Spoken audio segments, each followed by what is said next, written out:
Welcome to our technical analysis video. In this video, pag-uusapan natin sina ICT, Atlas, and Dominion Holdings. Pero bago tayo magsimula with the following stocks, mag-recap muna tayo ng Philippine Stock Exchange Index. By the way, I am using weekly chart for my analysis and dalawang MA lines, the 20-day MA and the 50-day MA.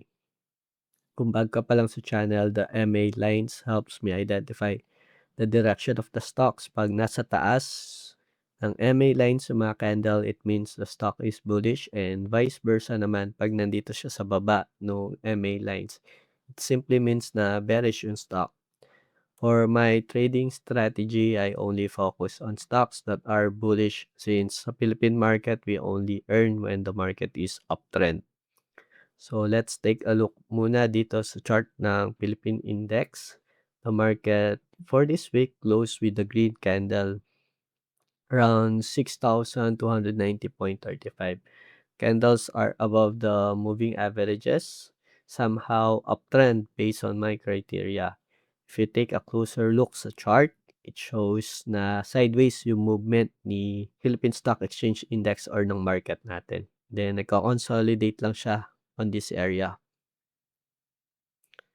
What I wanted to see in this market is the market breaks the swing high above here. Ito, pa-break niya to swing high na to. So it will confirm the market is on its strong bullish direction. Itong swing high, pa-break niya yan. Critical point for me here is the line below our initial MAs. Itong 50-day MA natin. At this case, itong bandang around 6,100. Pag bumaba pa siya dito, possible bumagsak yung market. And this line serves as my support level. Ideally, for me, as long as it stays above the MA lines, the market would be good for us traders. And much better if ma-break pa niya tong swing high na to. So, let us see kung ano yung ibibigay ng market sa atin for the coming days. Proceed naman tayo sa stocks that we will discuss in this video. Una sa listahan natin is ICT, International Container Terminal Services. Nagiging psychological resistance ni ICT itong 1,000 price level. For the past weeks, hindi niya pa rin mabasag-basag itong 1,000 price level. Palagi siya nagko-close below the 1,000 price. The stock is also on its 52-week high. Near the 52-week high, very strong uptrend stock. Outlier, and I think the number one heavyweight currently. Heavyweight blue chip stock as of the moment. I could say nag-start yung run ni ICT dito nung nag-break siya dito sa moving MA lines natin around second quarter of 2025 or May 2025 to be exact. Ever since that month, nagtuloy-tuloy na yung run niya.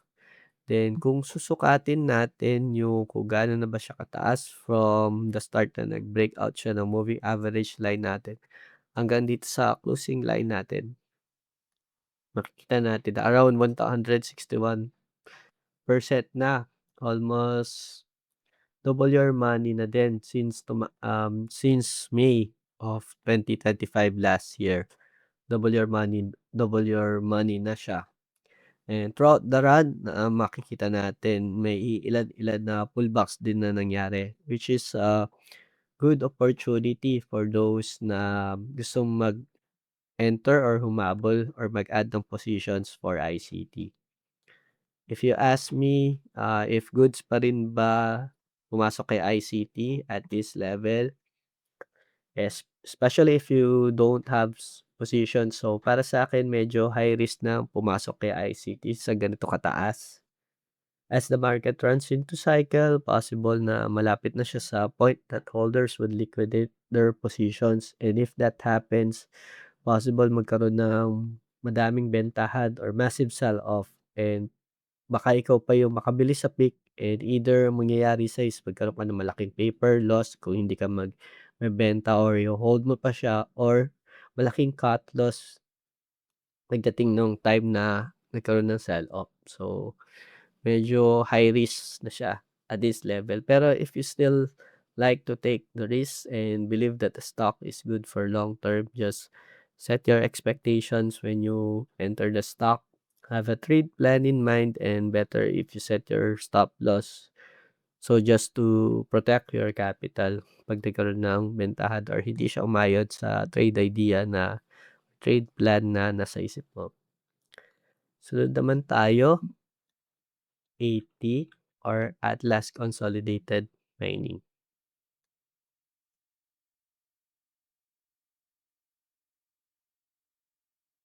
Ito naman si Atlas Consolidated, breakout stock siya dito. Around 10.40.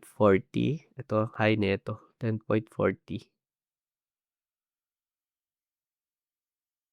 The stock close at 15.90 as of the moment. And kung titignan natin yung left side ni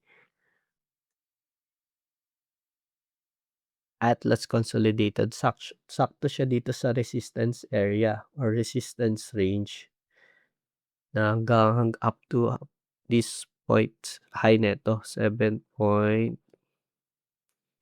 17.24,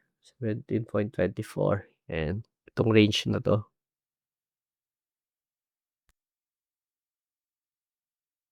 sakto siya dito, yan, sakto siya dito sa range.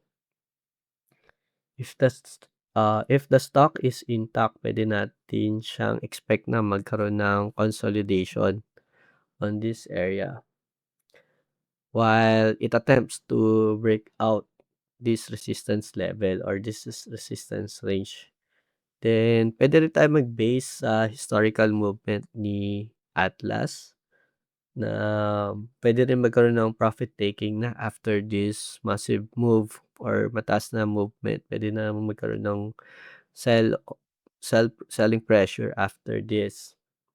So, tignan natin if alin diyan yung magma-materialize for Atlas. If magkaroon ng consolidation, then breakout or magkakaroon na ng take profit. Lalo na mataas na yung naging growth ni Atlas. So, puwedeng magkaroon ng sell-off similar sa nangyari dito. Ayan, mataas yung movement niya then nagkaroon ng sell-off. So, tignan natin kung anong mangyayari sa kanya. Last on our list is Dominion Holdings or DHI. DHI breakout din 'to. DHI is, actually is on my watch list but was not able to enter, on this candle since I didn't expect DHI na mag-breakout ng ganito kalakas. My entry signal for the stock is itong breakout niya dito sa swing high na 'to, around 9.24 and around 9.24 or breakout nitong taas na 'to. But I didn't expect na magko-close si DHI na ganito kataas, 47.96 again for this week. For me, masyadong volatile yung ganitong movement or yung ganitong increase which made me stay away. I may be wrong but with my trade conditions na sinusundan ko, it simply tells me to stay in the sides. Historically, yung mga stock na may ganitong run usually prone sila sa massive sell-off or puwede sila maging bull traps. So, conservatively, to protect my capital, I refrain from this kind of movements and look for other opportunities that pass my trade condition. So, Dominion's holding is also on its 52-week high na din, malapit sa 52-week high. It may go further from this point. So, tingnan natin if that's the case with DHI or magkakaroon ng bentahan after this. So to end the video, pag-usapan natin kung ano nga ba yung support and resistance zones and bakit siya mas mahalaga. Isa siguro sa mga kapansin-pansin 'pag nagte-trade tayo is yung paulit-ulit na pagbaksak ng presyo sa parehong levels. Yan yung tinatawag na support and resistance. Isa 'to sa mga skills na kailangan mong matutunan as a trader and once ma-master mo 'to, mas malaki ang chances na makapasok ka sa mga tinatawag nating high probability trades. So, support zone. Support zone, ito yung area na mas marami yung buyers kaysa sa mga sellers. Kaya 'pag nasa support yung stock, malaki yung chance na mag-bounce 'to. Resistance naman, kabaliktaran ng support. Dito naman yung sellers, yung tendency 'pag nasa resistance, tendency is babagsak yung price dahil sa selling pressure around that resistance zone. So, yung support and resistance zones, hindi siya exact price, rather zone level to or range. If nagte-trade ka using the support and resistance, probably best thing to do is wait for some confirmations. Pwede mong hintayin muna mag-close yung candle and check yung mga volumes bago ka mag-decide kung ano yung action na gagawin mo. And yan muna for this video. If nakaabot ka hanggang dito sa dulo, comment, support, and resistance, and palike and share na din. And if hindi ka pa subscriber, please support my channel by subscribing. And thank you for watching. See you sa susunod na video.